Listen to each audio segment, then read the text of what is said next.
Hello my friends, and welcome to Tom's Tinkering and Adventures. Well, I spent some time working on the house over the last couple days, and while I don't mind that, I mean, I'm a tinkering guy, so I can work on a little bit of everything. I do enjoy my Global Domination headquarters garage here, and I got a couple projects in, so let's take a look at them. More of the stuff that I like to do, you know. I can work on a lot of things, but motorized vehicles are kind of my passion here. So let's see what we got to work on here. Just went on a little ride on the motorcycle. All right, so I got this Polaris Sportsman 500. Never worked on one of these before. Well, not this model. I worked on some quads before, but this thing needs a general tune-up done to it. I think this will be the first thing I attack because it's large. It takes up a lot of space in my shop. I have to move some of my stuff out to keep this in there. So I'm gonna have to do an oil change, probably go through the brake system. Probably has a rear differential that needs to be changed, and the carburetor has to be gone through. So some fluids and carburetor. And then I also got this XR400. It's a little hard starting. It's not idling. So carburetor needs to be gone through on this as well. And I'll probably just do a valve clearance check on both of these. Like I said, this will be the first one I attack. So let's move some stuff around, get some room, get started on it. Man, it seems like the last 48 hours I've been really busy taking care of my own stuff, but I've also been getting a lot, man, light is crazy here, there you go. Getting a lot of requests from people to work on things, so it's kind of nice. I don't mind staying busy, but you know, I got the Rhino project sitting here that's not finished. You can see the seat is in the back of it here. So I just got to start setting priorities, I guess. Or, man, I gotta get this light better, there you go. Or I gotta work on things one at a time before I take on the next one. Well, hell, even look at this. I got this seat here that I did for my buddy. He hasn't even picked it up yet. I better call his ass or head over there. Okay, let's move some things out of the way. Get this quad in here and get started on it. The guy who owns this quad said he got it pretty cheap because it had been rolled over. And you can see the damage here. This is all broken, and there's a few other items, but we're just gonna get her running good for him and not worry too much about that. So I'll probably just cover carburetor removal on this video because there's lots of videos about doing oil changes and all that already. So to get to the carburetor, you've got to remove this airbox, and I've already taken out, there's two bolts that hold it in here.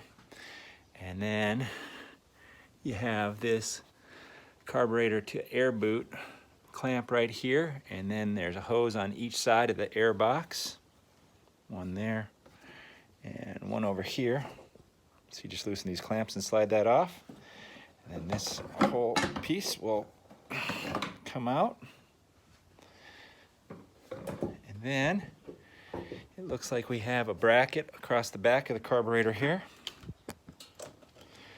And I don't have the right size impact on here for that, but we'll take that off. And it looks like there's 2 screws across the back, and then I'm hoping, well, this little vent here might have to come off too. So I'll probably get down here, loosen that clamp, pull that off, get this off, and we'll come back once I get that all prepped up. I got this bracket off the back of here, and then just like I said, this came out pretty easily. I'm just gonna show you something here. It's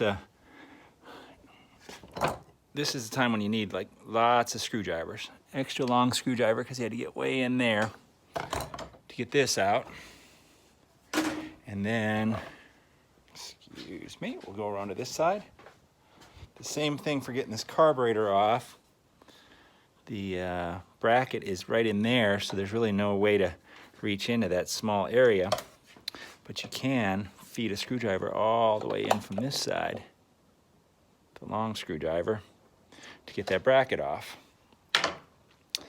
And now carburetor's off the boot. So now we just have to disconnect all the hoses. So they got the fuel hose.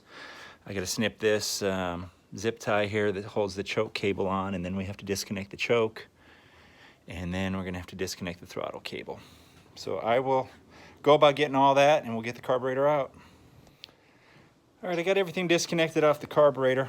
This throttle connection is a little bit different than a lot of them that I've seen, but not so much that I couldn't figure it out. And the choke is very similar, although I'm going to give Polaris credit. Usually this is a plastic piece right here, and this one's metal, so that's kind of nice. I've seen a lot of these get broken. So this just threads in over here, 12 millimeter, unscrew that. And then for this throttle cable, let's see, where the hell did it even end up in here?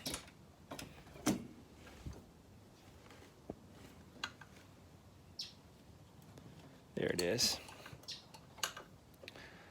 So it's kind of similar to like a bicycle derailleur, some of them anyway. Let's see if I can find a little piece. So it's got this little piece here. It goes over this and locks that in. So this feeds through there, and then you got to get it up and around. It's kind of a pain in the ass. It really would be hard with holding the camera.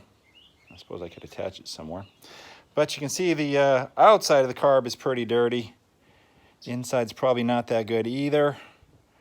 And the guy said it was overflowing fuel, so I'm sure that the float is all sticky.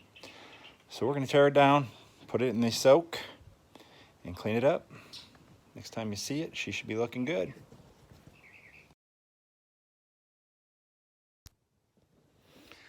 Carburetor is exceptionally clean and reinstalled.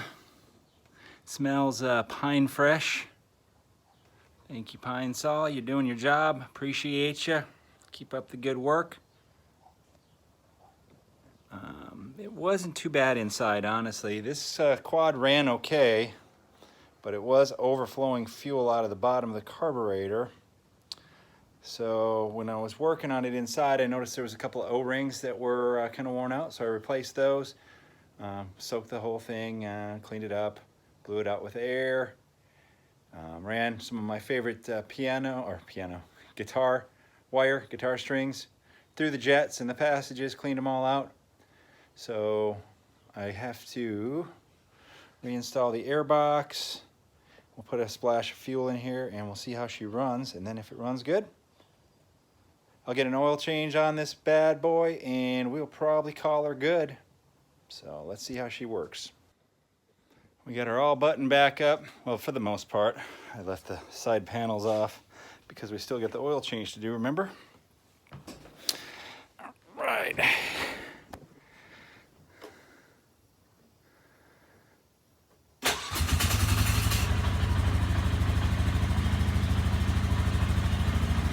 It runs pretty good. I might have to even bump the idle down a little bit. Let's see how she works.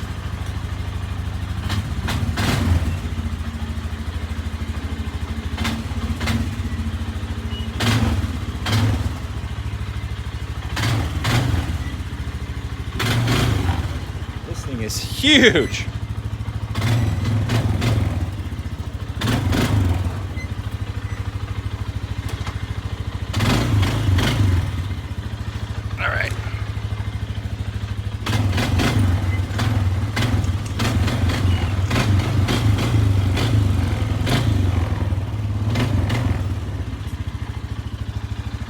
All right, I got my full safety gear on. I got my Iron Maiden shirt, so I should be safe.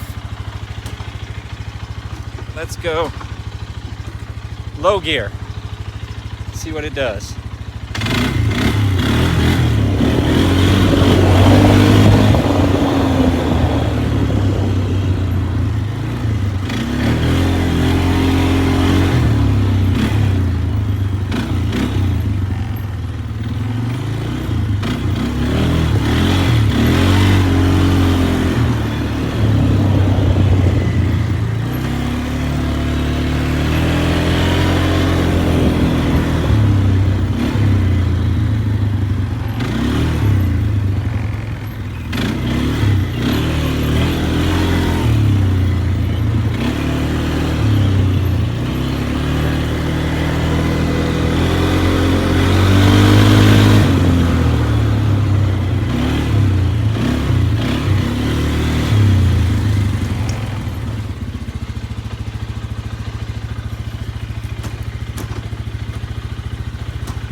little bit stiff to shift this thing here.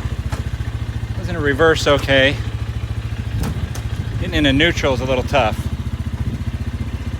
I think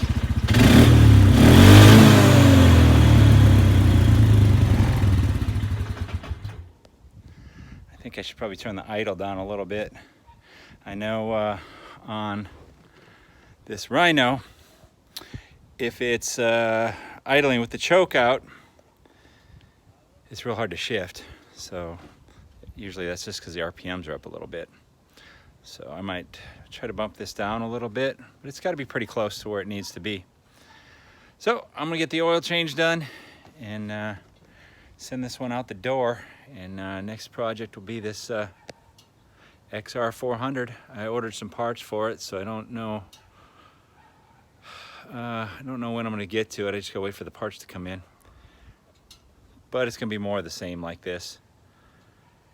But hey, it's what I love. Thank you very much for watching. Get out there and find your adventure. Adios.